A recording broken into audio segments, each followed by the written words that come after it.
नवी मुंबईतल्या कामोठेमध्ये 3 अल्पवयीन मुलींचा विनयभंग झाल्याची धक्कादायक घटना समोर आली आहे। कामोठेमधील इमारतीच्या सुरक्षा रक्षकाने सोसायटीच्या पार्किंगमध्ये 3 अल्पवयीन मुलींचा विनयभंग केला।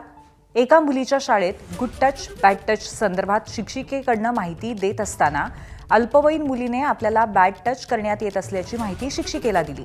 या संदर्भात शिक्षिकेने पालकांना सांगितलं आणि त्यानंतर सोसायटीमधील सीसीटीव्ही पाहिला असता त्यामध्ये सुरक्षारक्षक आरोपीने 6 वर्षीय, 7 वर्षीय आणि 9 वर्षाच्या अशा 3 अल्पवयीन मुलींचा विनयभंग केल्याची धक्कादायक बाब समोर आली आहे। या प्रकरणी नराधम आरोपी सुरक्षारक्षक पंकज सिंग विरोधात कामोठे पोलीस ठाण्यामध्ये पॉस्को अंतर्गत गुन्हा दाखल करण्यात आलाय।